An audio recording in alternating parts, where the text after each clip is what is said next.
Good afternoon, everybody. First of all, I would thank the organizing committee for inviting me to chair this session. I think I should correct my introduction a little bit. I joined after graduation from the Peradeniya University. I worked as a graduate teacher at where I obtained my primary education at Christchurch Girls College, Bandaranayake, as a graduate teacher. Then I joined mine export crops department as an experimental officer. Then I was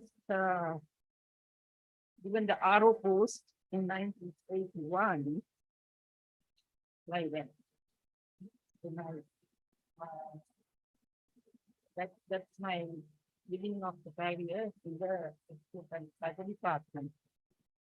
Apart from that, I'm going to tell you some secrets of my career life.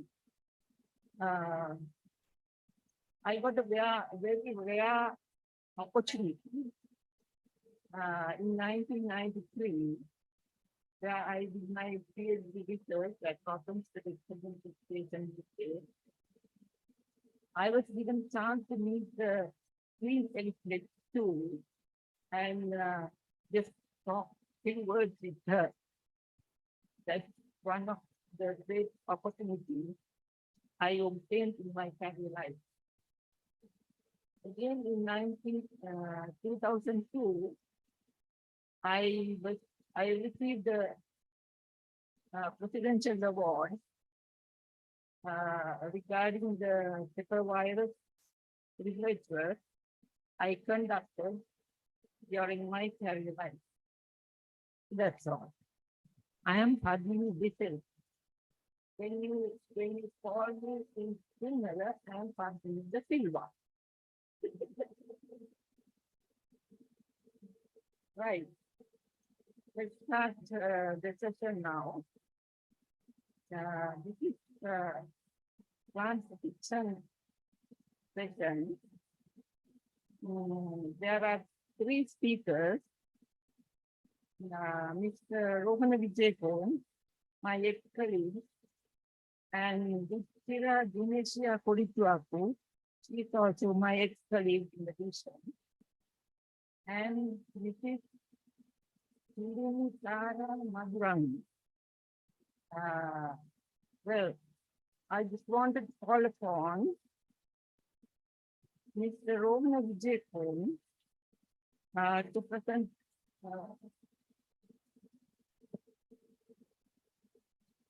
present his paper, Identification and Confirmation of Pathogenicity of Flow leaf blight and leaf spot diseases reported in the mid-country of Sri Lanka.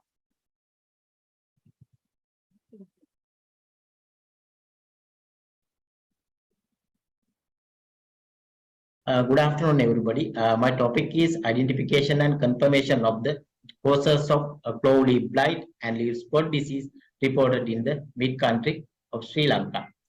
Let's move to the introduction part. You all know clove is an important export agricultural crop cultivated in Sri Lanka with the estimated area of 7,956 hectares in 2018. Until 2010, economically important diseases that are causing significant losses to the clove cultivations had not been reported in Sri Lanka. However, disease conditions reported in 2011 showing the symptoms of leaf spot, leaf blight, bud fallen with severe defoliations, dieback, and sudden death of the plants were observed, and the causal organism identified as the Cylindrocadium species. Here you can see the observed symptoms in the disease conditions.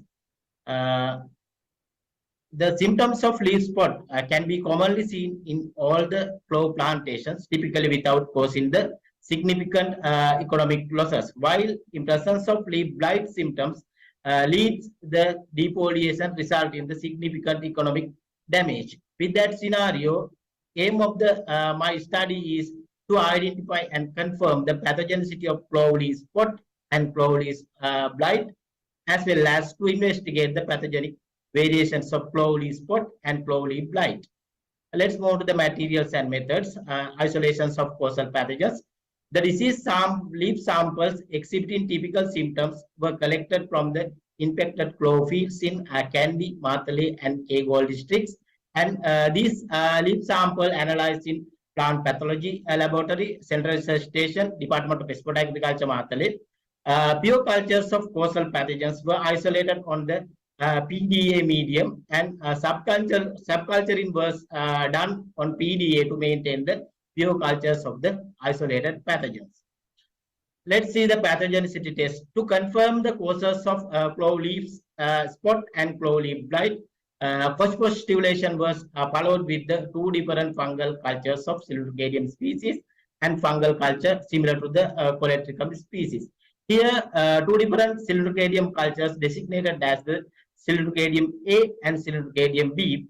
Spore suspensions were prepared by mixing sterilized distilled water, and spore concentrations adjust to the more than 10 to the power 5 spores per milliliter of each fungal cultures. An aliquot of 5 milliliter of each spore suspense were applied to the tender leaves of each treated 6-month-old claw nursery plants by using the camel hair brush.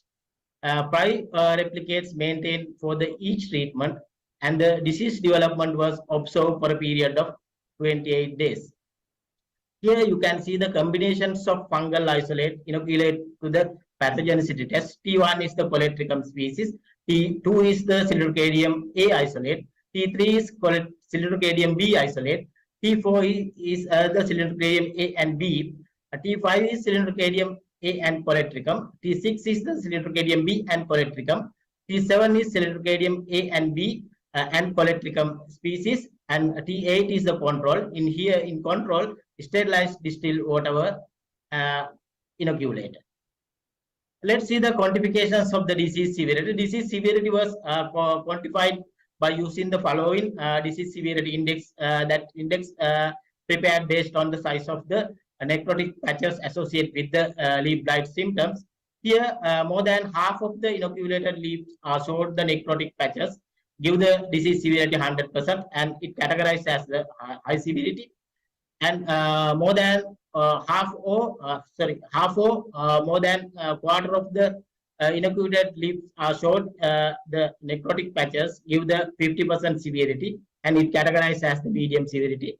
Quarter or less than quarter of the inoculated leaves showed the necrotic patches, give the 25% severity, and it categorized as the low severity. None of the necrotic patches are showed on the inoculated leaves, give the 0% severity, and it categorized as the 0 severity. The molecular identifications of the Siluricadium isolate. Two fungal isolates exhibiting the morphological similarities to the Siluricadium species identified by using the 20S RNA gene sequences. The sequence aligned with the NCBI BLAST database, and fungal isolates identified according to the significant alignment of the base sequence. This service was obtained from the RCT Surgical Laboratory, Kilimandala, Mawatha, Colombo 5. Let's move to the results and discussions. In isolations of causal pathogens, pure cultures of 3 fungal isolates were obtained from the disease leaf samples. 2 of the fungal isolates exhibit the similar characteristics. These fungal isolates identified as the Siluricadium species based on the CMI descriptors published by the Commonwealth Mycological Institute, and they designated as the Siluricadium A and Siluricadium B. The third fungal culture identified as the Coletricum species by comparison the CMI descriptors.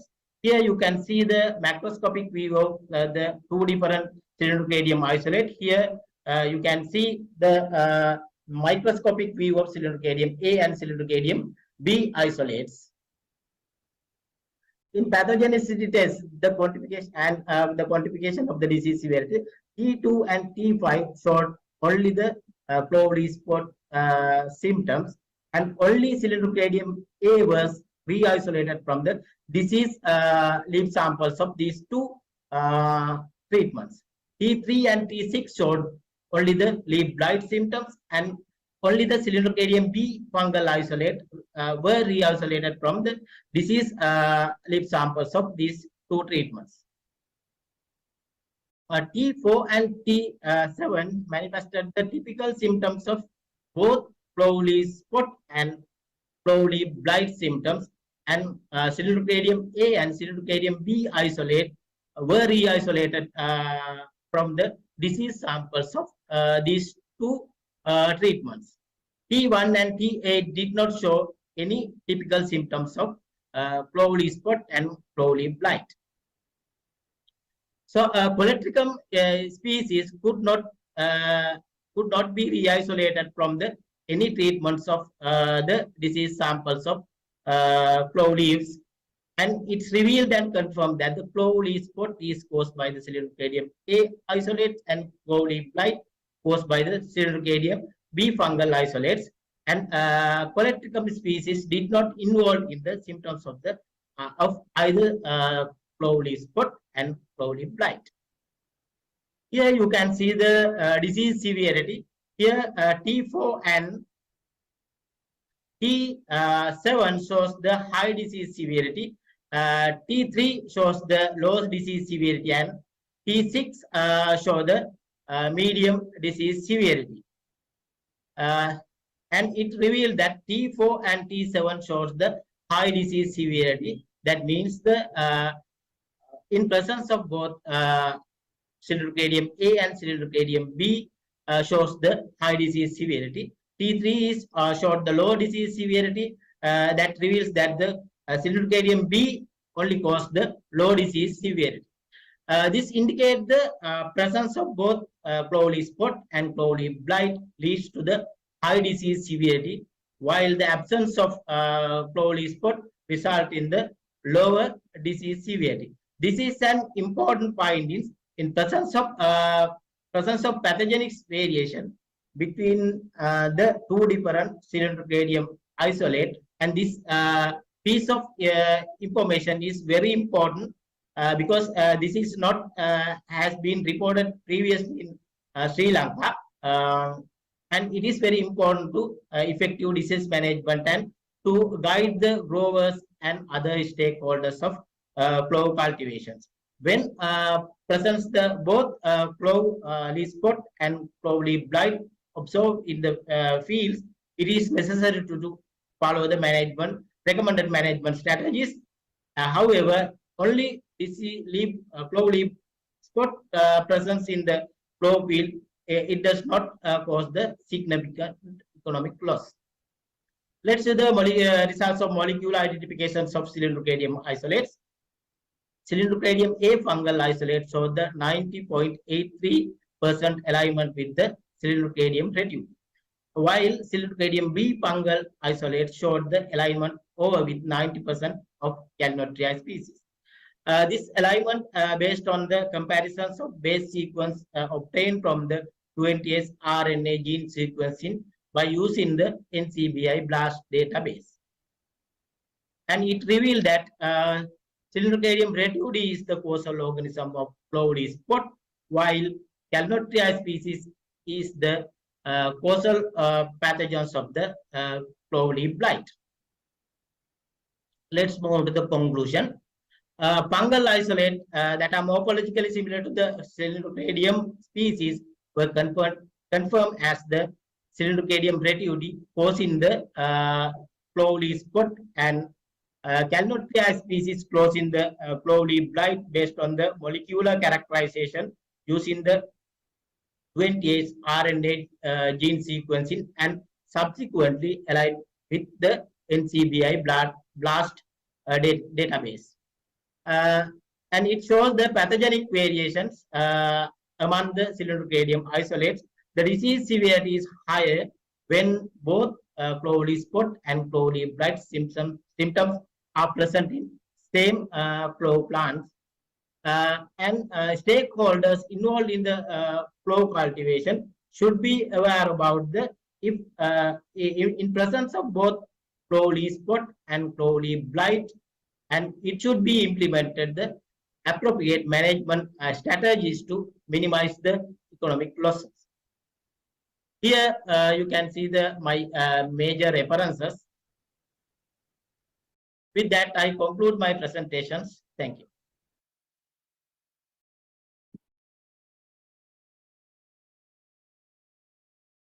Thank you, Mr. Jacob, for the presentation.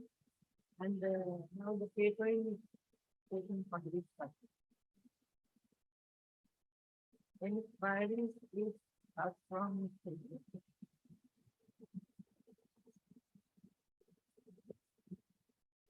What is the economic cost of low leaf spot and leaf blight?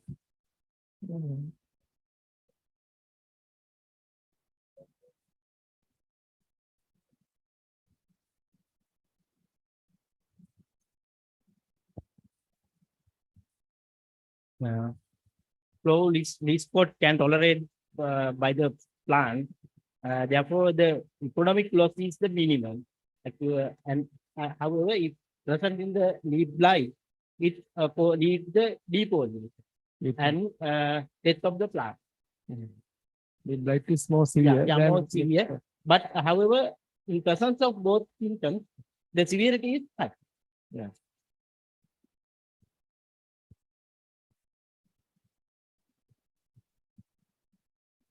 But earlier, your paper mentioned leaf blight, no? Cylindrocadium species, but now you already identify up to species level. Cylindrocadium. Cylindrocadium retively caused by the leaf spot and cannot be a species caused by the leaf blight. Leaf blight. Okay.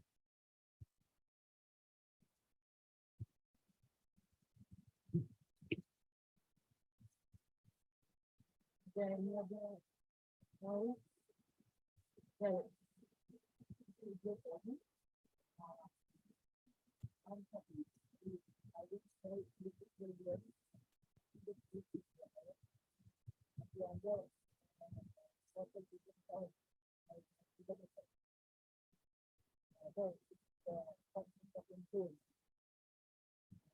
again, this is the segment. This is a long stage problem in the department. So I think get another stage. Dr. Rafi told me the isolation in the area.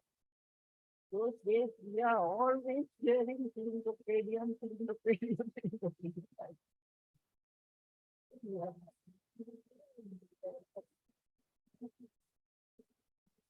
I couldn't find the research paper that we took. Yeah, I could have told you. That's okay. That's okay. That's okay. Because I mentioned that the recent paper in 2012, I mentioned that paper. In the reference. No, I'm not blaming you, but as researchers, we should respect those people. That's the only advice I'll give you in the case. Thank you, madam.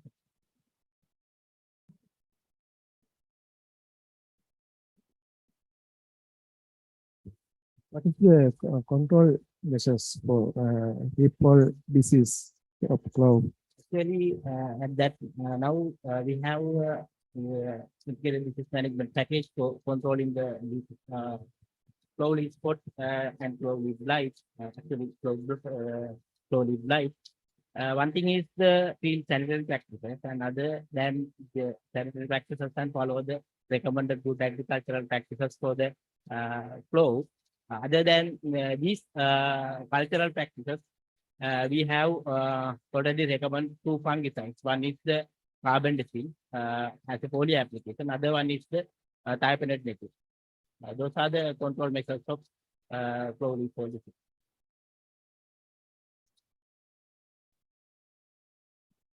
Now the time is up.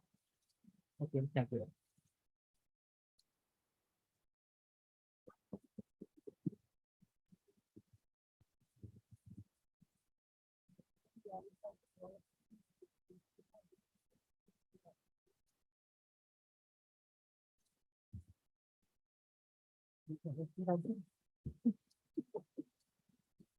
Yeah, I would like to call upon Mrs. Vidya Dinesh to our floor for her presentation on efficacy of selected plant extract on ginger leaf spot disease management.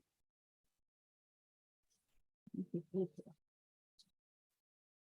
Good afternoon, ladies and gentlemen. I am here to present on the evaluation of selected plant extracts for their bioefficacy against leaf spot disease of ginger Singiber officinale by Phyllosticta singiberi.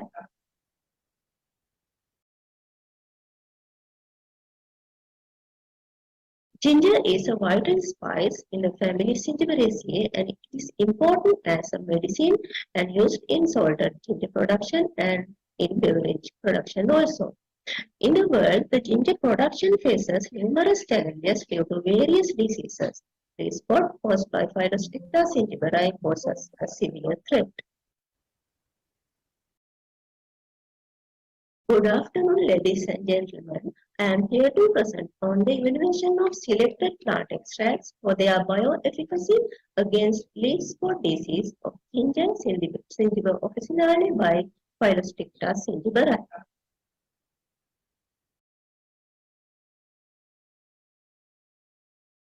Ginger is a vital spice in the family Singiberaceae and it is important as a medicine and used in salted ginger production and in beverage production also. In the world, the ginger production faces numerous challenges due to various diseases. The spot caused by Phyllosticta singiberi poses a severe threat.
Sorry for the interruption.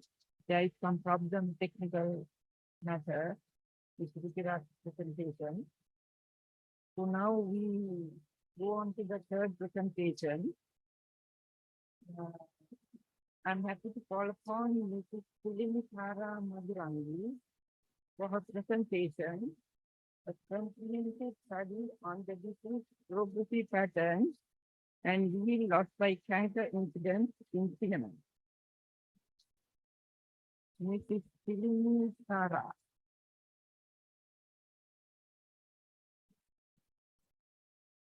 Good afternoon. First of all, I would like to welcome you all for my presentation on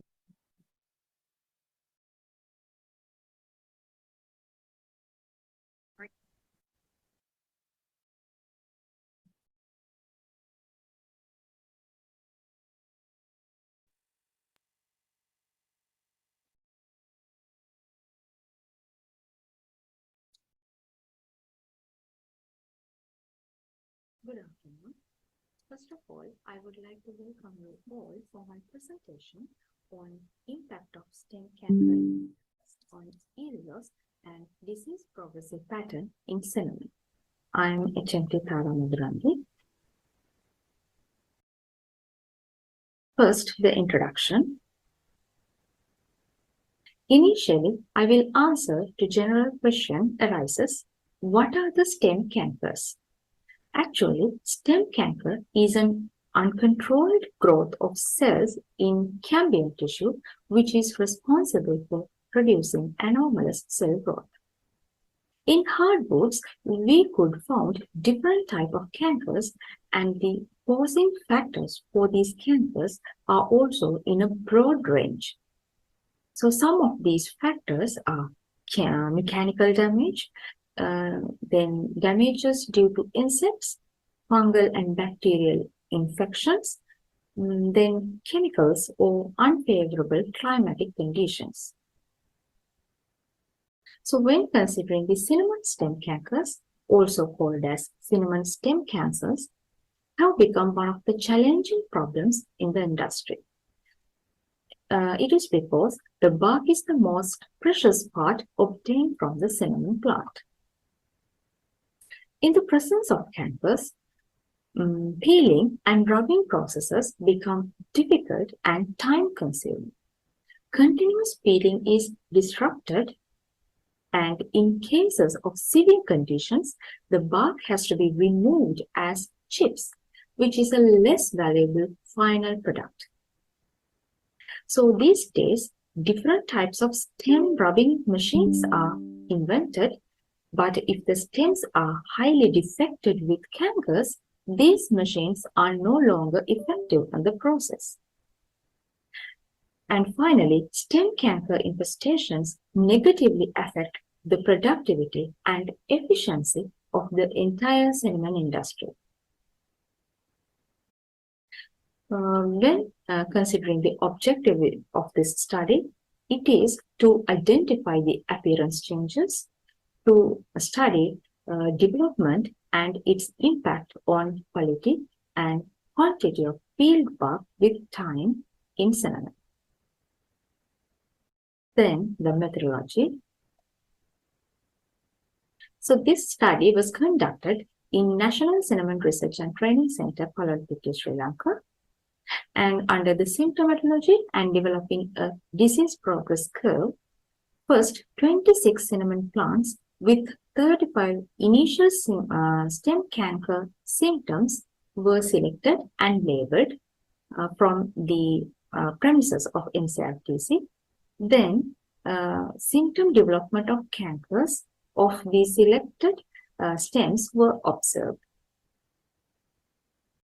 The measurements such as canker length and width recorded once a month up to 1.5 year period, and length of the canker was measured between the points most apart on the canker parallel to the stem axis, and the width of the canker was measured between the widest points on the canker perpendicular to the stem axis.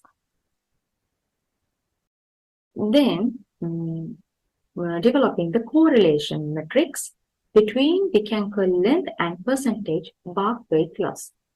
For that, canker-containing cinnamon stems were harvested, which belong to 6 length ranges. So length ranges are in the slide here. And then the percentage of bark weight loss was calculated. For that, for each range, 7 cinnamon stems with single cankers were selected. Then, the 2 halves of cinnamon bark with and without canker were peeled separately, and finally fresh weights were measured. Then, percentage bark yield loss was calculated according to the formula shown in this slide. Then, studying the bark quality reduction due to cankers. For that, thorough study of the texture, shape, color, and damage of the pieces of peeled cinnamon bark was done. Then 4 major damage levels of the cinnamon peel were assigned, and then a scale was prepared, arranging them from minimal to severe conditions to quantify the different levels of severity. Then studying the correlations of canker parameters. So for this study, 50 cinnamon cankers were subjected to the analysis. And first, it should be mentioned that this study was depending on a specific assumption. So we assume that the girth of the cinnamon stem is proportionate to the maturity of the cinnamon stem. So depending on this assumption, first the girth of the cinnamon stems at 1 meter height from the ground level was measured. After that, the other canker parameters such as length, width of the canker, after that are the weight of the peeled bark, and then the thickness of the bark at the canker point. So these data were collected. Finally, these collected data were analyzed using the Minilab 17 software package. Then, results and discussion part. Under the study of symptoms, within 1.5 year period, we didn't observe any morphological feature related to the fungal and bacterial type cankers associated with cinnamon stem cankers. However, our observations of cinnamon stem cankers are as follows. We never identified cankers in green color stems until stems turn into brown color matured stems. On mature stems appeared as an abnormal tissue growth as a bundle with longitudinal splits on it. Then disease progress curves. These 2 graphs show how the length of the canker and the width of the canker changed with the time factor. According to this study, we identified that canker length and width have increased by approximately 1.6 centimeter and 1.4 centimeter throughout the observation period. Then studying the relationship of percentage bark weight loss and canker length. So according to this, by looking at this graph, you can see the x-axis shows the canker length ranges and y-axis shows the weight loss percentage. Here in this line graph, we can identify percentage weight losses are minus, as the canker containing bark gives higher weight than the bark without canker. However, when interpreting the results, first we can say that weight loss percentage in 2.5 to 2.9 range is because due to the less maturity canker point may not have thicker bark. But when the size of the canker reaches to the 3.5 to 3.9 range, weight loss percentage decreases, highly due to increased bark thickness. After that, again, the weight loss percentage increases with the increment of the canker size as the bark get highly damaged with increased number of deeper splits. Then the quality decline of cinnamon bark with cankers. So this table 1 shows 4 damage levels assigned to pale cinnamon bark. So the first damage level, it represents the completely normal well-peeled bark. The second damage level represents reduced thickness at the canker point when peeling. The third damage level represents the cankers at the canker cracks at the canker point, and the fourth damage level represents the severe cracks and peeled as separate strips. Severe cracks and peeled as separate strips. So then, using this the severity scale, we developed a relationship in between the damage level of peeled bark and the ranges of the canker length. So by looking at this graph, we can see when the canker length increases, the damage level in the canker containing bark also get increases. So, and also by looking at this photograph, you can see how the removing bark get damaged at the canker points. So in this photograph, it shows the healthy stem, the bark removed from the healthy stem, and here the bark removed from the canker containing stem. Then correlations between canker length, width, and the wet weight increment with stem maturity. Here, the x-axis shows the girth at 1 meter height. So we assume that as the stem maturity parameter. So when the stem gets mature, so the length, width, and also the wet weight increment, wet weight get increased. But when considering the Pearson correlation values, we can say that there in these 3 relationships, the correlation is weak. Here is the another correlation plot in between the girth of the 1 meter height, that means the maturity of the stem, and also the thickness at canker point. So here we can very clearly see when the girth increases or when maturity of the stem increases, thickness of the canker point also have increased, and there is a moderate correlation in between these 2 parameters. And when the canker point thickness increases, the canker point damage also intensifies. Then the conclusions of the study. So in this study, we found that cinnamon stem canker symptoms are absent in green color stems, and also cinnamon stem cankers are not associated with symptoms of common fungal and bacterial cankers such as neck-prayer cankers or phomopsis cankers.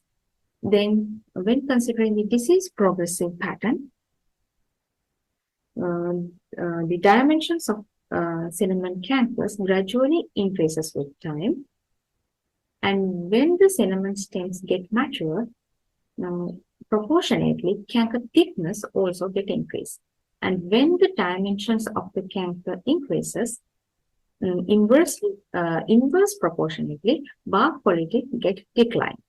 However, according to the results, it is fair to conclude that if cinnamon stems get over-matured in fields due to late harvesting, it could end with cankers with increased dimensions and thicker bark, which eventually causes for the increased damage of peeled bark at the canker points. Therefore, to maintain the quality and quantity of the product, it is necessary to minimize the damage caused by cankers via the practice of timely harvesting at cinnamon cultivation. These are the references. and thank you. Thank you, Mrs. Surisai. Now the presentation is written for this purpose. If you have any questions, please start. Tara, what is the reason you get data 1 meter height length? What is the reason for that? The tanker means you can't get that meter height. Any place can develop. But To get the some activity. So I was doing an expansion to get in the field. It is difficult to identify the exact magnitude of systems. So we assume that there is capacity to be age of system. So as a parameter, so we present that we get the 1 meter height distance. To get an idea. how can we because the tanker means any place can develop. Yeah, it can be developed in Yeah. place. Yeah. The growth is obtained as a representative value for the age of this.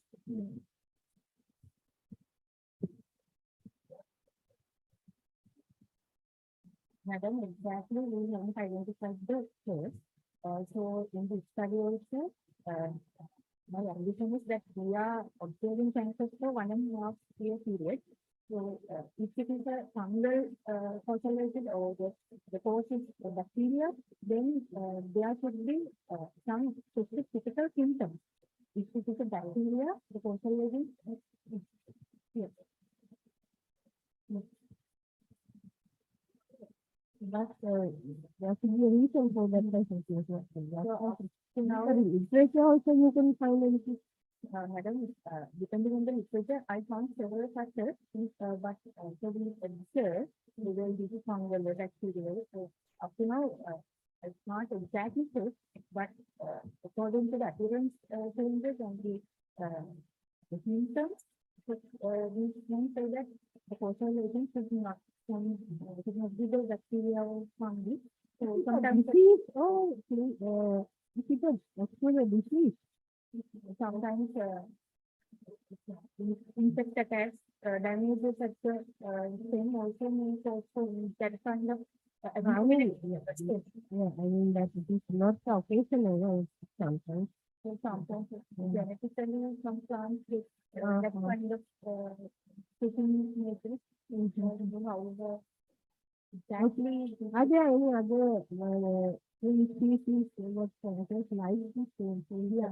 In fact, are there any other species, plant species which get cancers like this?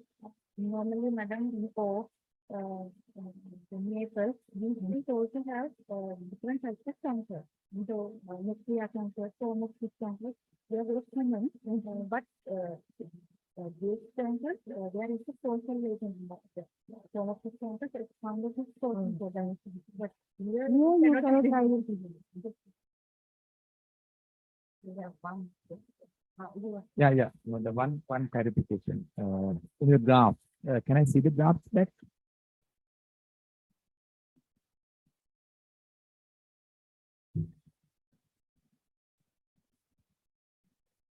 The trend line. So the regression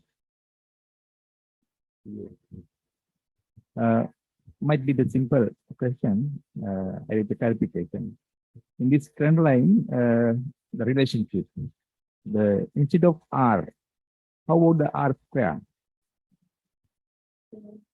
This is correlation will be decided. So there, using correlation, coefficient value is obtained. R, the value is 0.35. So I got that value. And so linear relationship with According to the trend line, we can see some big relationship between these two factors. But I think the R square is more valid than the R, I think.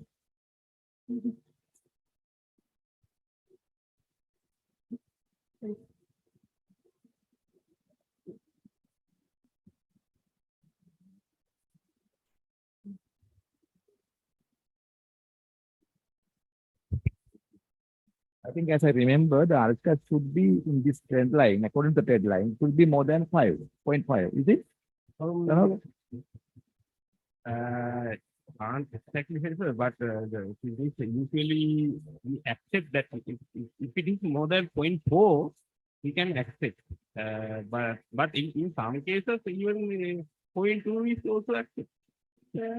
I refer a book that says that from 0 to 0.3 the free correlation, 0.3 to 0.7 moderate. Yeah. In moderate 0.4 is showing Yeah.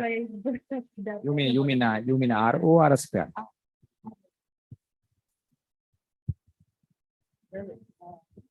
R simple R is different analysis, correlation analysis. R is squared, I think, regression analysis. Regression analysis. There are relationship simple R and R is squared, but normally correlation coefficient is given by simple R. With some correlation.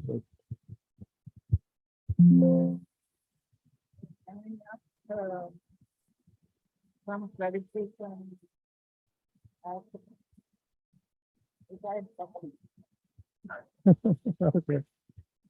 Mayor from speaker. Number one, there was a paper from that in 2017 saying that this is from 160. Yeah, that is Rabbag disease. This is not this is two different things. Rabbag disease. This is a cinnamon canker.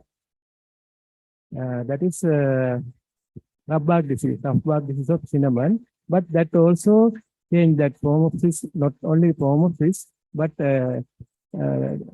three fungus involved that Rabbag disease. Recently, with molecular analysis also with support of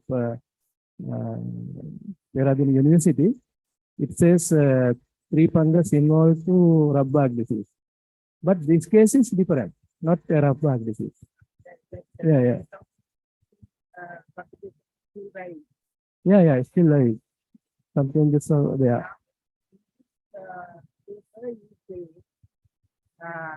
This body disease, Yeah. but there is no consolation. Where Rabbag disease or canker disease. Now, so it should be not disease, it's a condition. Yeah. Condition. Because initially, Canker. I It's like an incidence, no? black pepper. Because we don't know the etiology. Yeah. So all is condition. Yeah. This is also canker incidences. Topic.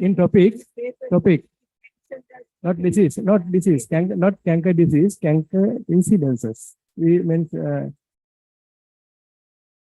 Yeah. There is a. Yeah. The title. Yeah. That's why I'm asking this question. And number 3, you are mentioning the quality. Bark quality. Of quality. Yeah. You do any physical analysis? No. Just Physical quality. Just the appearance. Yeah, appearance. Not the quality. No, physical quality is in cinnamon. Physical quality is very important. Yeah, external appearance, color. Then you should mention the word physical. It's not there. Okay, It's not there. that's correct. Yeah. Okay. So it should be the appearance. Yeah. Actually, this canker incidences not solve problem up to now. We try to several years to find the causal organism or some reason. But we didn't find any fungal or bacterial isolate from this canker. But Yeah. we doubt it is physiological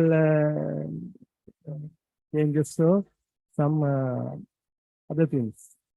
Yeah, then I don't know why it has come to this system. Because we mentioned the word disease. By planting.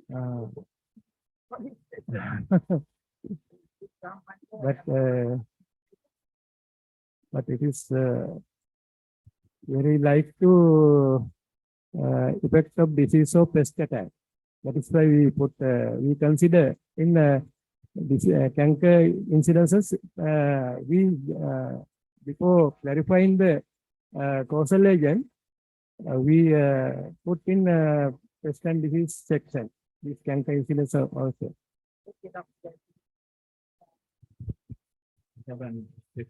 Rather come in. You have mentioned that you use Unitab for your analysis. Actually, Unitab who are attached to not considered analysis. They are tools in this science, this type of scientific presentation of the research. You have mentioned what kind of analysis you have done. Regression analysis and or something like. Yeah. Thank you. Well, thank you.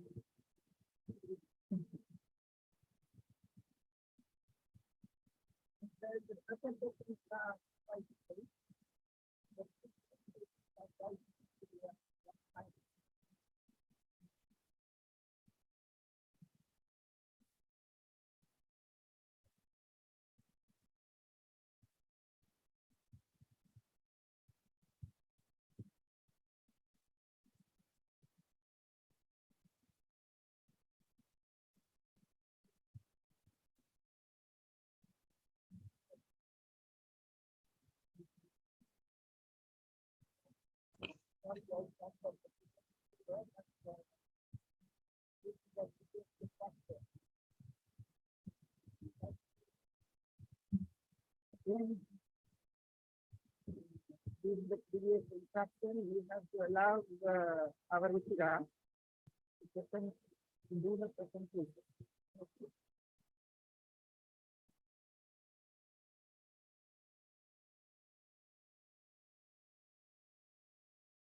Good afternoon, ladies and gentlemen. I am here to present. First of all, I regret the inconvenience occurred due to the technical issue. I am here to present on the evaluation of selected plant extracts for the efficacy, for their bioefficacy against leaf spot disease of ginger, Sirimavo officinale by Phyllosticta zingiberale.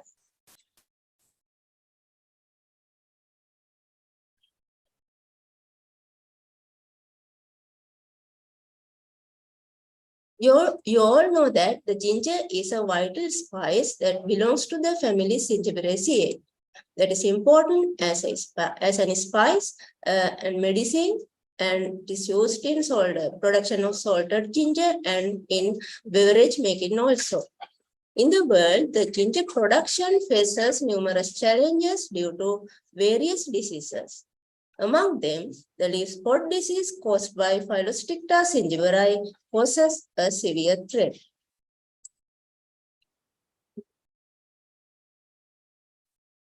Let's see the symptoms of the disease.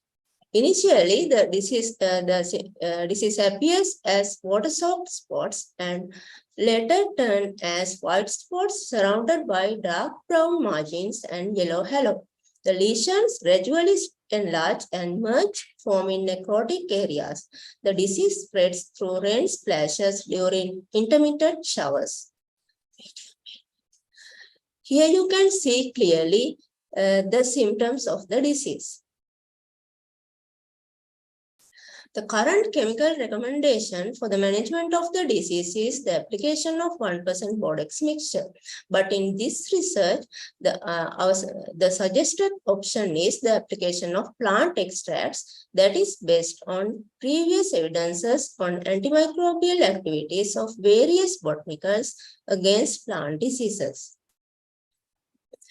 Among the botanicals, one of the botanicals that is important is Ocimum teniflorum, that the common name is Tulsi, that has been used that has been identified that it is having antifungal activity against Coletrichum musae, and Lasiodiploidea theobromei. The other one is Tithonia diversifolia. The common name is wild sunflower. The liquid extracts induce the resistance of the banana seedlings to black sigatoka disease.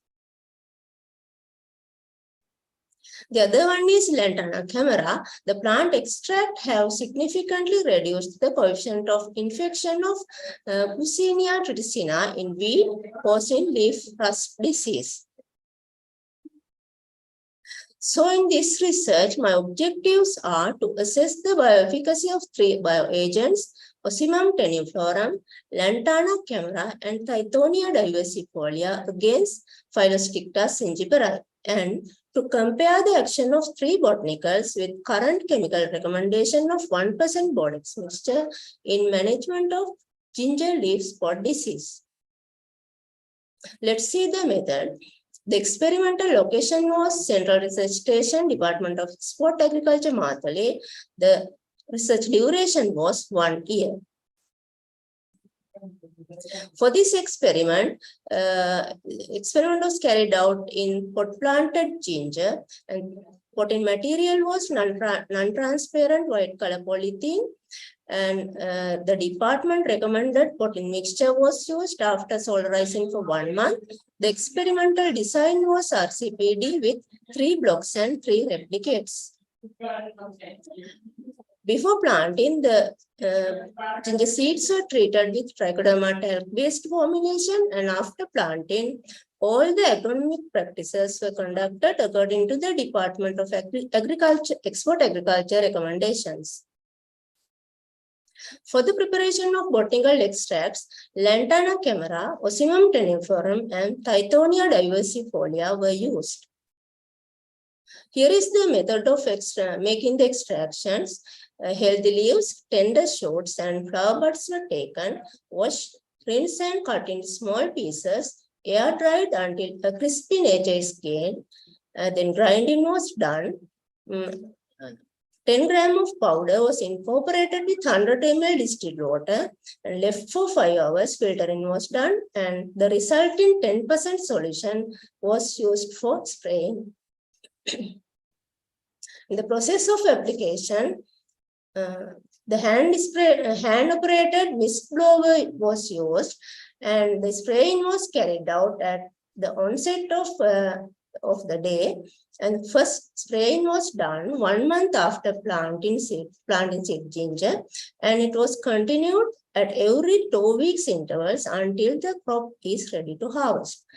During the study period, a total of 10 rounds of spraying were done. In this research, the comparable control was 1% borax mixture. The non-treated control plants were sprayed with sterilized distilled water. All the test plants were exposed to natural infection by the test pathogenic fungus Phyllosticta zingiberi. In the process of data collection, disease intensity and present disease index were recorded. In the process of PDI calculation, the following formula was used. For disease intensity, 0 to 5 disease scoring scale was used. Number 1 for no infection, number 2 for few spots plus 10% infection of leaf area. Number 3 for elongated spots plus 25% infection of leaf area. And number 4 for collision of spots plus 50% infection of leaf area. And number 5 for extensive spots plus more than 50% infection of leaf area. Let's see the results we obtained. Here in this table, you can see the mean percentage leaf spot disease incidence of ginger pot plants treated with different plant extracts and borax mixture. Treated plants, here you can see that the treated plants show significant reduction in PDI in both vegetative stages. And no significant differences are observed in PDI values among the various treatments. that all the tested plant extracts and Bodex mixture have the potential to effectively reduce the infection level. Here in this figure, you can see the percentage of leaves with ginger leaf spot disease in scale 5 infection level in different vegetative stages. Here you can clearly see that all the treatments had lower percentage of leaves with scale 5 infection level. And untreated control plants had the highest percentage of leaves with scale 5 infection level. This figure 2 shows you the percentage of ginger leaf spot disease uninfected leaves when treated with different foliar applications at 3 vegetative stages. Here, it is clear that the highest percentages of uninfected leaves at 3 months after planting was recorded in all the treatments. And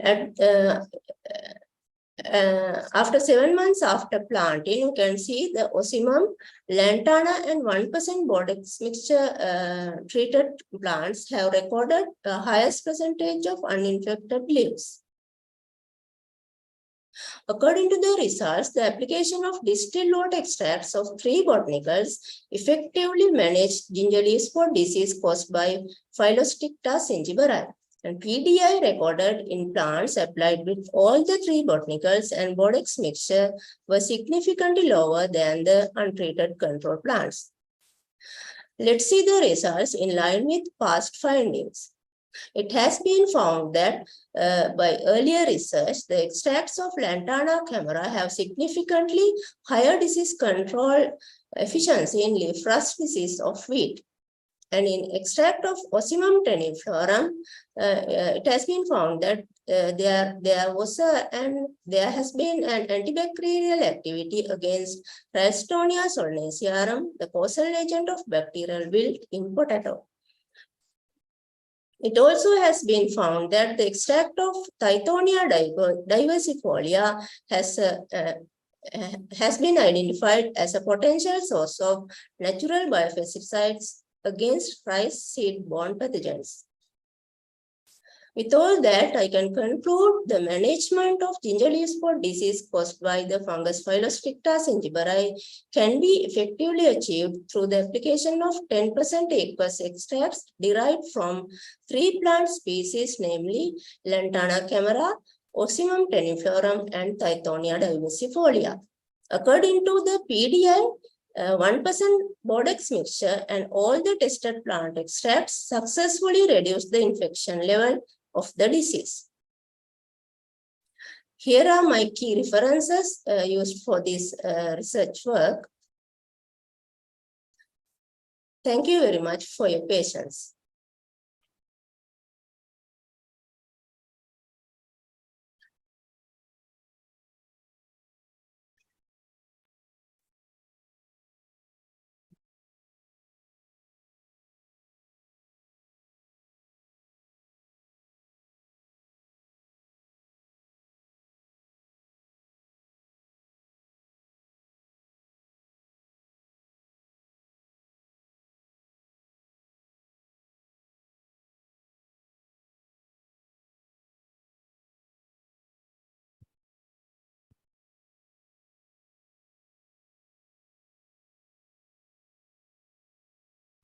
Also, some clarification.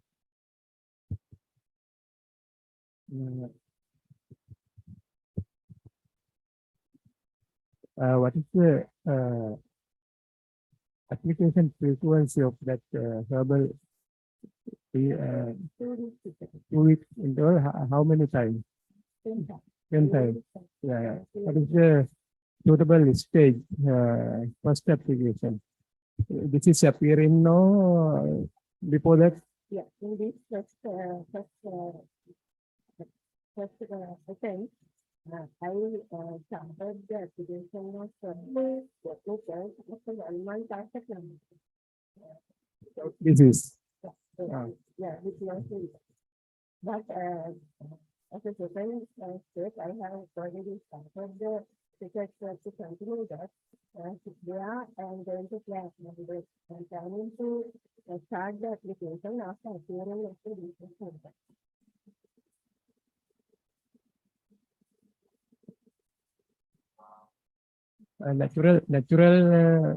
Natural infection. Okay. It is common this is is there any severe ill loss or something, economic loss by that disease? Yeah. The fungus is since if we don't apply any chemical, if we don't control the disease, all the plants will die during the season. Because we can see, I showed you the symptoms of the disease. It appears as lots of lesion, and then the whole leaf is getting infected with the disease. So it directly affects on the yield, but here in this picture I couldn't select the yield data. Okay, thank you.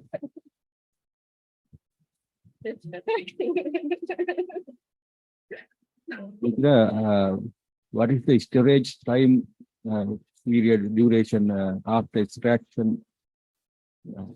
Can we storage or just after extraction we have to apply? That is also one of the research parts for that. Now I am conducting that research also nowadays. But after making the powder, for the moment we can keep that for about 2 months. My other question is why we want to dry the fresh leaves and we can easy to extract, no? It's means that it is having more water. The water will be higher. If it's dry, then you can get more chemical. And the chemical composition is higher in dry stuff. Extraction is difficult, no? After grinding, we can keep them, incorporate the powder with distilled water and just the fire.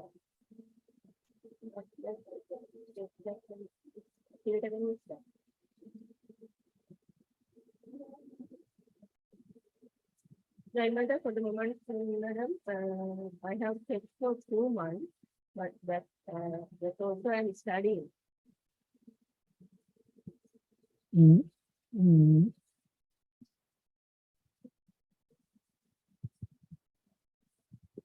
Yeah. Yeah. Rust, now we are expanding coffee cultivation. Once the coffee rust destroyed the whole cultivations in the country. So if there is, because there are some incidences of coffee rust in our country area. So if we can use this type of methods effectively, yes, we can. During the last forum, the forum suggested to expand this research to apply to the other crops also. So here, now I'm planning to apply that in the not this, but I try to suggest for a leaf for duty. That one is also possible, ma'am. Why not coffee rust? Is it not possible? Yeah, that will also will work, I try. I think you better try both. Because if anything happens, if some outbreak goes, we don't have any solution at the moment. Because there are some incidences of coffee rust in our country, newly established cultivation. You have conducted this research as a project ceremony. Yeah, So, what was your consideration for blocking? sorry. What was your consideration for blocking? You have conducted the RCBD. Yeah. What was it? That was your consideration for blocking. I mean, the Looking. Yeah. Yeah, that That was RCBD. Yeah, So you have that- blocked this. that Experiment. is RCBT, So you have blocks, separate blocks. three block. So considering what steps you have blocked this. The environmental factor, that is slope of the land and all that, according to that, I make the block. Now, in your this according to this slide, there are three blocks as well as three replicates. If you are using RCPD within one block, no replicate. Then only it is RCPD. The replicate means the number of blocks according to the RCPD answer. You can't have both blocks and replicate both if it is RCPD. Yes, being decided like Yeah, yeah.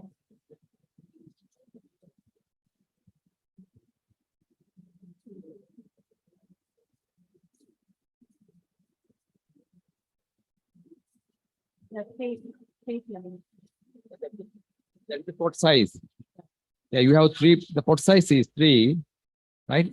Three treatments and three replicates, correct? Yeah.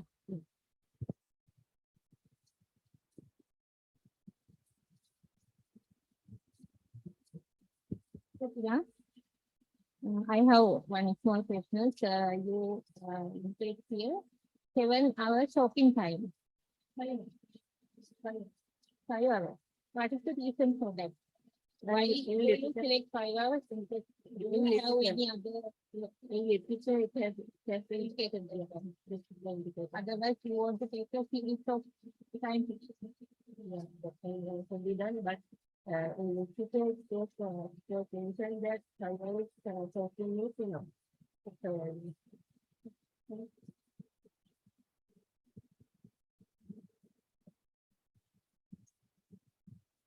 you can do that.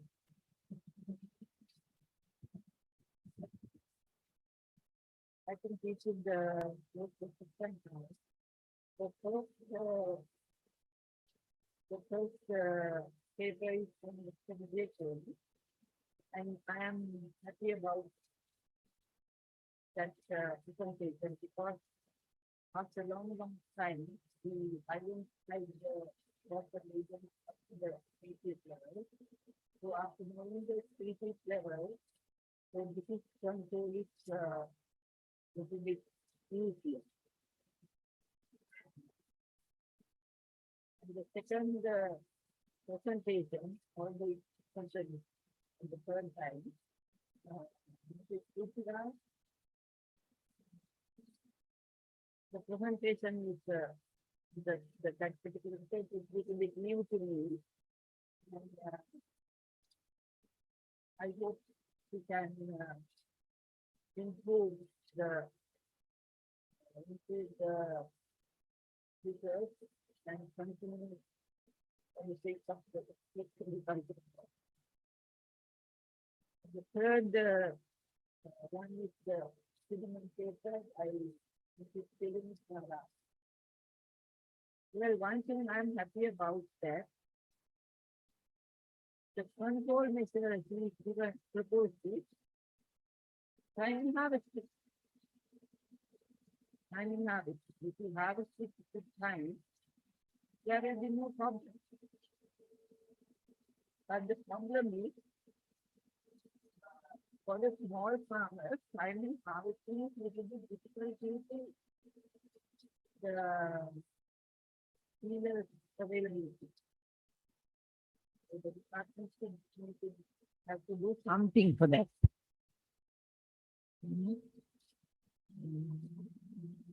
So that's all I think I have to say.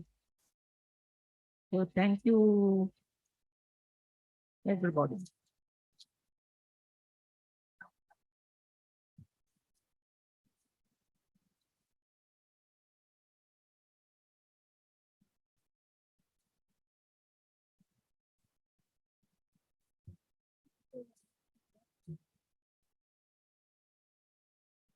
Thank you very much, madam.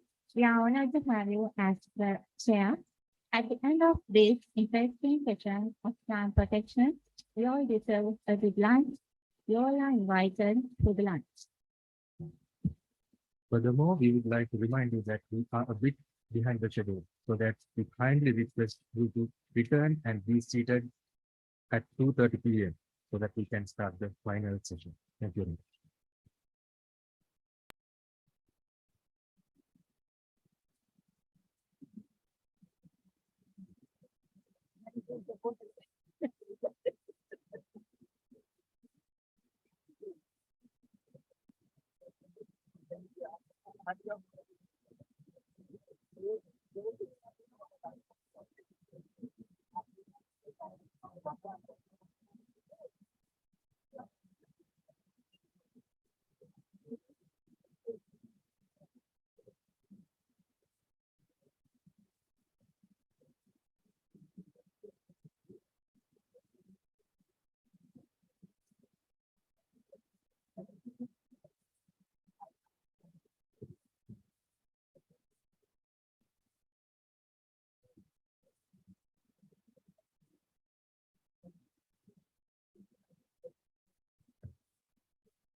ඔබ රජෙක් වෙන්නත් පුළුවන්.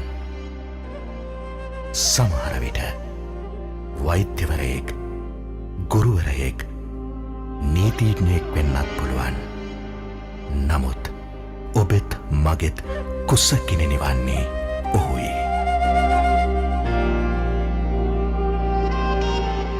ඔබේ රැකියාව අහසෙ වෙන්නත් පුළුවන්. නැත්නම් මහසයුර වෙන්නත් පුළුවන්. තාක්ෂණය හෝ සංවර්ධනය වෙන්නත් පුළුවන්. අපි කවුරු මොනවා කළත් කුසකිනෙනි වන්නේ ඔහුයි. ධනවතෙක් උනත් නොඋනත්, වැඩිහිටියෙක් හෝ ලදරුවෙක් උනත්, ඔබත් මමත් කවුරු උනත් අපේ කුසකිනෙනි වන්නේ ඔහුයි. අහස්ස පොළව ගෙනෙන අභියෝග හමුවේ නොසැලුණු ඔහුට පන්නරය දුන් CIC කෘෂි ව්‍යාපාර වසර 25ක් පුරා ජීවිත අස්වැත් වූ මෙහෙයුම අනාගත පරපුරටත්.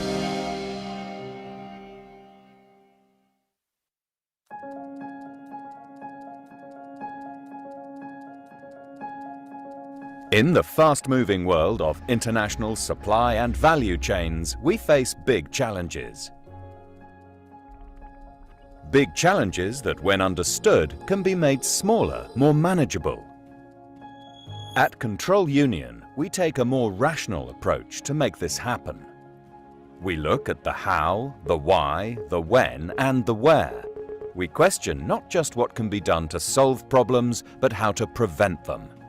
That means not just doing, it means thinking, taking ownership, and innovating. If we change the way we view the world, we have the opportunity to see things differently. Growing population, globalization, pressure on crop yields, food safety, sustainability, and amplified social and ethical standards have all put pressure on companies to perform better, with greater emphasis on transparency, traceability, and compliance in the way they operate across the supply chain from raw material to the end user. The key challenge facing commodity industries today is to meet the need for a set of common standards for worldwide operations in commodity inspections, certifications, collateral services, industrial inspections, and logistics, and to achieve it in an environment where local regulations and conditions vary widely from country to country. Our people have a wealth of experience and knowledge which has been built up over many years, and they are our greatest asset. They understand our business and, more importantly, the needs of our customers, and they have helped us develop Control Union into a global, decentralized entity. But what do we mean by that? We mean that we have become a cohesive organization where people are valued and empowered, and where everyone has a voice. Control Union people are encouraged to use their unique local experience and knowledge to find and deliver the best service solutions, serving our multinational clients both domestically and globally, constantly finding the right solutions in a complex, dynamic and changing world. With offices in over 70 countries, Control Union has unrivaled experience across commodities supply chains. All in all, this means that with Control Union as your preferred partner, you can be sure you're working with a multinational team of specialists with the knowledge and experience to deliver sustainable, profitable relationships that can mitigate risk and provide greater operational efficiencies. Quite simply, we are responsive to our clients' needs and deliver quick results to save time. When it comes to global supply and value chain stewardship, we are the trusted specialists. We are Control Union.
Sri Lanka, home to a unique quartet of seasons. This tropical advantage ushers in a diverse serving of climates, the likes of which provide homes to farms that thrive in the best of environments. For over 2 decades, the art of mastering this island's unique natural offering has been perfected by Seasons of Ceylon. Hand in hand with native farmers, Seasons of Ceylon has built a traditional polycultural empire in home gardening, castled by dynasties of spices, fruits, vegetables, tea, coffee, pulses and grains. They serve as an ode to combined efforts and mutual knowledge that span generations. To honor this relationship, Seasons of Ceylon vows to empower 1 million farming families by 2028. Our state-of-the-art facility guarantees global standard quality products. The revolutionary low-heat reverse air condensation drying is characterized by energy efficiency. The processing plant encompasses destoning, cyclonic dust filtering, gravity separating, automated grading and color sorting. all performed with minimum human interaction. We also possess technological prowess to perform industrial cryogenic grinding and supercritical extraction. This fully integrated facility ensures that from sourcing to extraction, we are able to preserve potency, color, aroma, nutrients, and essential oils, just the way nature intended, untainted from chemicals. Synonymous with tradition and technology, Seasons of Ceylon cuts no corners in bringing to the world a wide range of distinct products. Elevate cuisines to culinary marvels. Season discerning palates. Enrich goodness. Cherish fragrant delights. Relish nutrition. Rejuvenate the soul. Invigorate vitality or tend to ailments. Venture on an odyssey with Seasons of Ceylon and sail the oceans of fragrance, flavor, and health.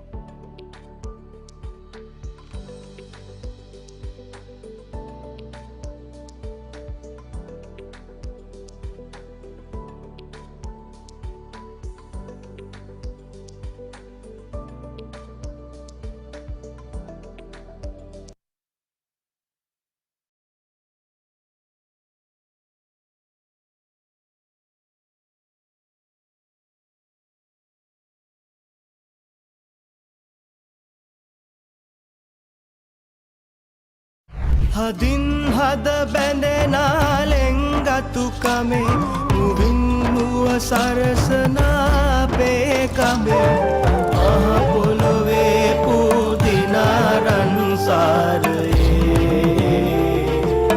නැවුම් හැඟුමන් පුබුදු කරනා රසයිනේ සොබාදමේ හදින් හද බැඳෙනා ලෙන්ගතු කමේ මුවින් මුව සරසනා පේකමේ මහ පොළොවේ පුදිනා රන්සාරයේ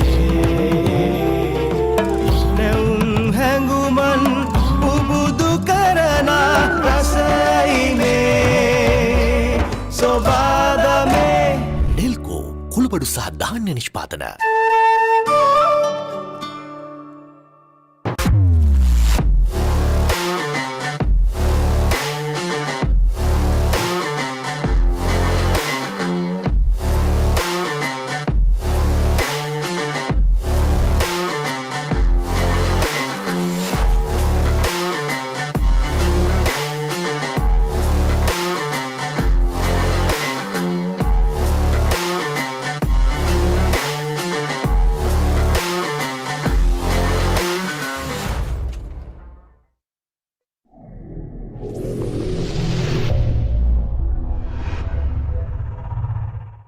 The spice trade bound to the Orient has been a powerful factor in the development of the maritime Silk Route and the rise of the European empires.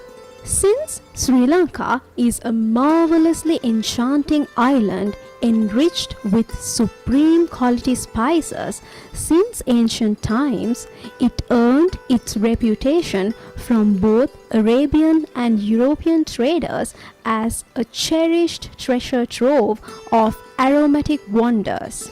The British, the final nation to colonize Sri Lanka, initially exported the Sri Lankan treasures such as Ceylon cinnamon, cardamom and pepper. However, as their rule progressed, they shifted their focus towards establishing large-scale plantations. Consequently, this transformation led to the gradual decline in spice cultivation within Sri Lanka by the beginning of the 20th century. By the middle of the 20th century, when Sri Lanka gained independence, the productivity of plantation crop lands such as tea and rubber gradually decreased, and the government at that time paid attention to this challenge.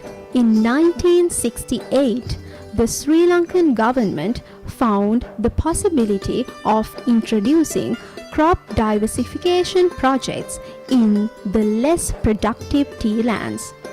Consequently, a special tea commission was duly appointed, entrusted with this vital task. According to the commission's study, Sri Lanka's hidden spice treasures, which have a huge export potential, came into the fore and were identified as the most suitable candidates for crop diversification projects. As a result, the Department of Minor Export Crops was established in 1972.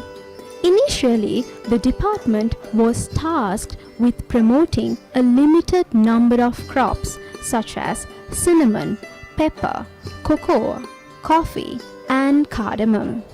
However, a significant turning point came in 1992 with the enactment of Export Agricultural Crops Promotion Act number 46, wherein the department was entrusted with the custody of 15 diverse export agricultural crops under 4 main categories, namely spices, beverage crops, essential oil crops, and stimulant crops.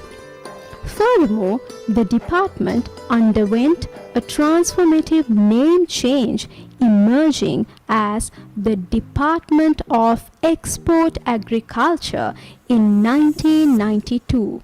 With unwavering dedication, the department embraced its role to conduct comprehensive research and development activities, diligently catering the needs of the 15 esteemed crops, namely cinnamon, pepper, cardamom, nutmeg, clove, coffee, cocoa, vanilla, lemongrass, citronella, betel, arecanut, turmeric, ginger, and garcinia.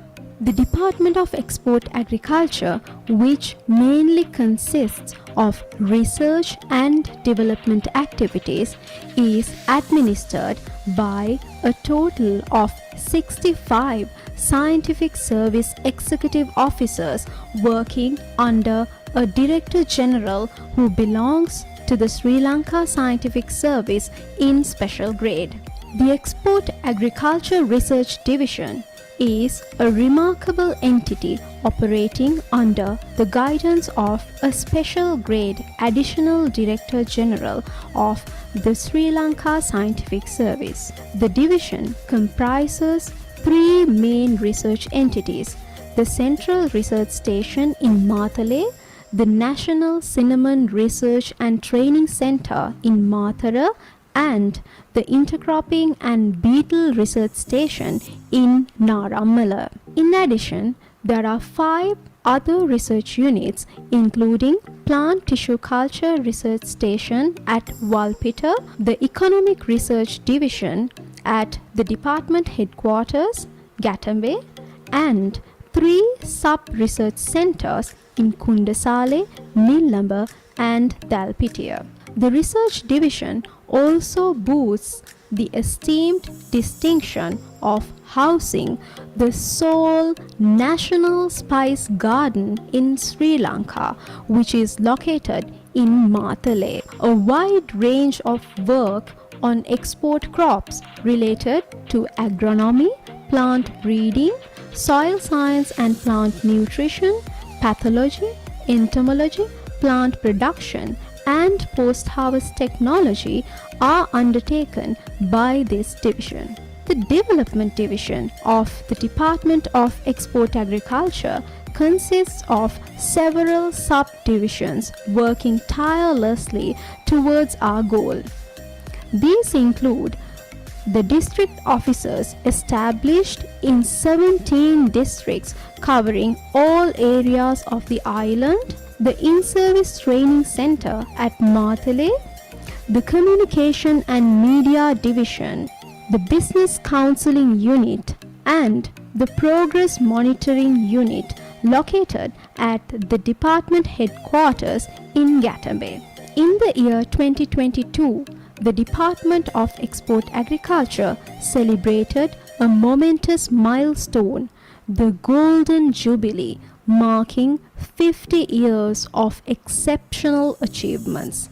Established in 1972, this esteemed department successfully propelled Sri Lanka's annual income from agricultural export crops, surging from approximately $6.5 million to an impressive $517 million by 2022. Furthermore, it expanded the cultivated area to an expansive 125,000 hectares. The department's impact extends far beyond numbers, as it has positively affected the lives of over 1 million individuals who directly or indirectly depend on this sector. Today, the Department of Export Agriculture continues to play a vital role in escalating the local economy by promoting the world's best spices grown in our fertile land.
ඔබ රජෙක් වෙන්නත් පුළුවන්.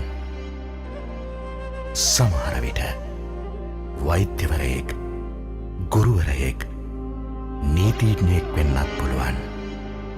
නමුත් ඔබෙත් මගෙත් කුසකිනෙන වන්නේ ඔහුයි.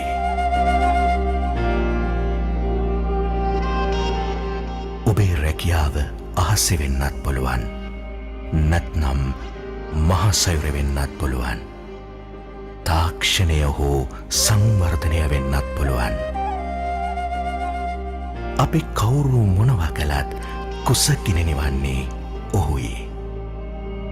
ධනවතෙක් උනත් නොඋනත්, වැඩිහිටියෙක් හෝ ලදරුවෙක් උනත්, ඔබත් මමත් කවුරු උනත් අපේ කුසකිනෙන වන්නේ ඔහුයි.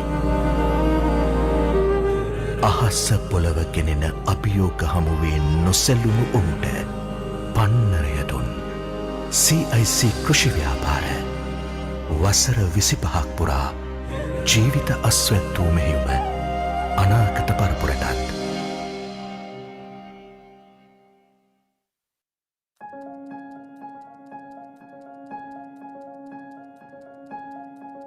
In the fast-moving world of international supply and value chains, we face big challenges.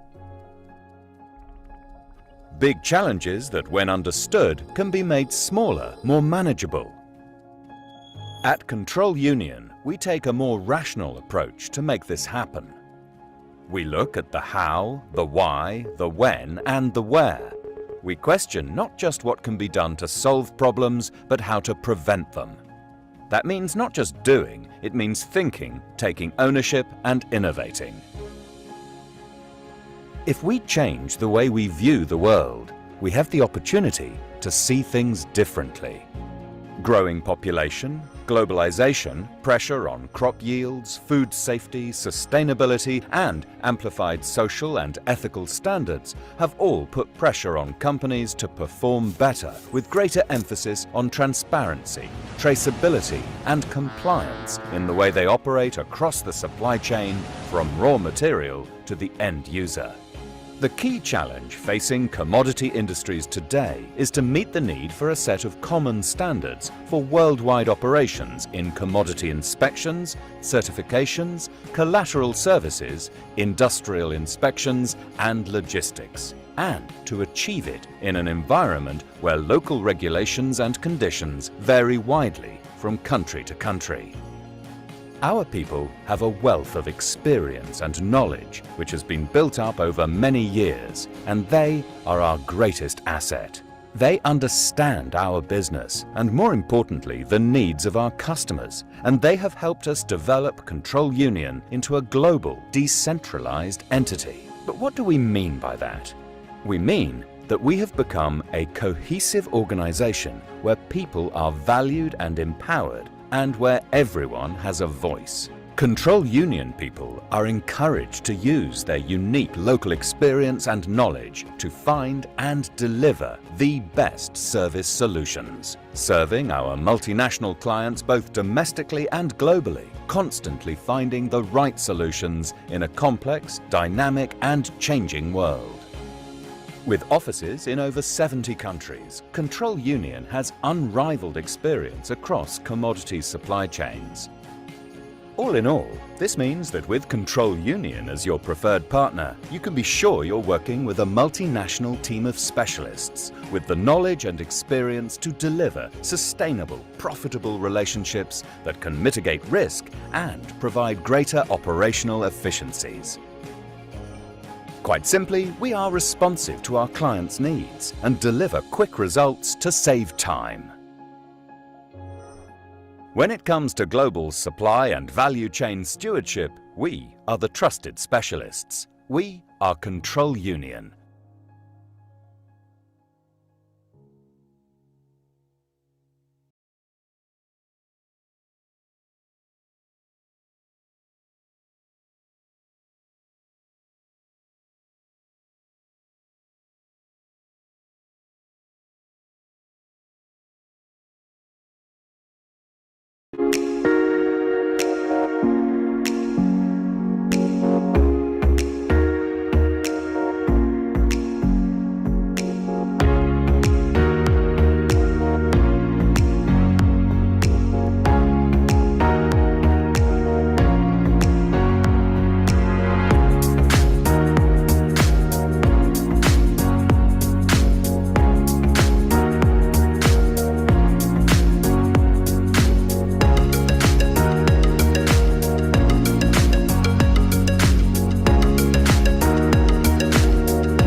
Sri Lanka, Home to a unique quartet of seasons, this tropical advantage ushers in a diverse serving of climates, the likes of which provide homes to farms that thrive in the best of environments. For over 2 decades, the art of mastering this island's unique natural offering has been perfected by Seasons of Ceylon. Hand in hand with native farmers, Seasons of Ceylon has built a traditional polycultural empire in home gardening. Castled by dynasties of spices, fruits, vegetables, tea, coffee, pulses and grains. They serve as an ode to combined efforts and mutual knowledge that span generations. To honor this relationship, Seasons of Ceylon vows to empower 1 million farming families by 2028. Our state-of-the-art facility guarantees global standard quality products. The revolutionary low-heat reverse air condensation drying is characterized by energy efficiency. The processing plant encompasses destoning, cyclonic dust filtering, gravity separating, automated grading and color sorting, all performed with minimum human interaction. We also possess technological prowess to perform industrial cryogenic grinding and supercritical extraction. This fully integrated facility ensures that from sourcing to extraction, we are able to preserve potency, color, aroma, nutrients and essential oils, just the way nature intended, untainted from chemicals. Synonymous with tradition and technology, Seasons of Ceylon cuts no corners in bringing to the world a wide range of distinct products. Elevate cuisines to culinary marvels. Season discerning palates. Enrich goodness. Cherish fragrant delights. Relish nutrition. Rejuvenate the soul. Invigorate vitality or tend to ailments. Venture on an odyssey with Seasons of Ceylon and sail the oceans of fragrance, flavor and health.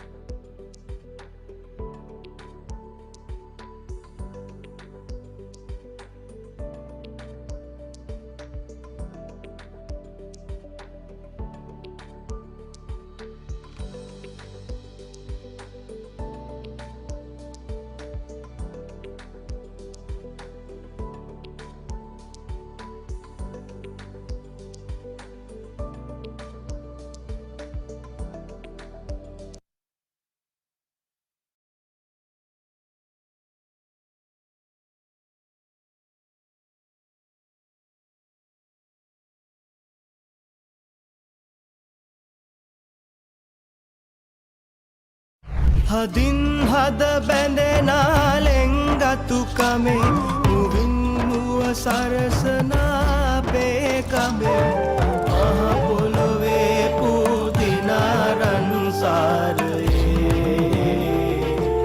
නැවුම් හැඟුමන් පුබුදු කරනා රසයිනේ සොබාදමේ හදින් හද බැඳෙනා තුකමේ මුවින් මුව සරසනා පේකමේ මහ පොළොවේ පුදිනා රන්සාරයේ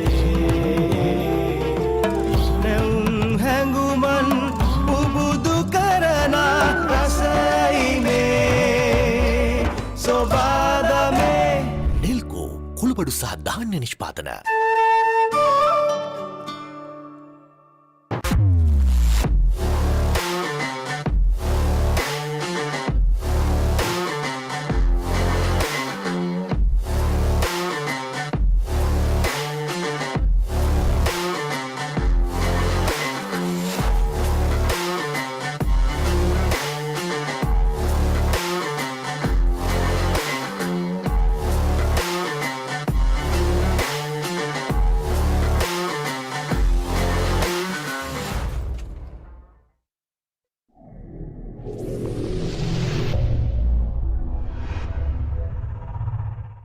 The spice trade bound to the Orient has been a powerful factor in the development of the maritime Silk Route and the rise of the European empires.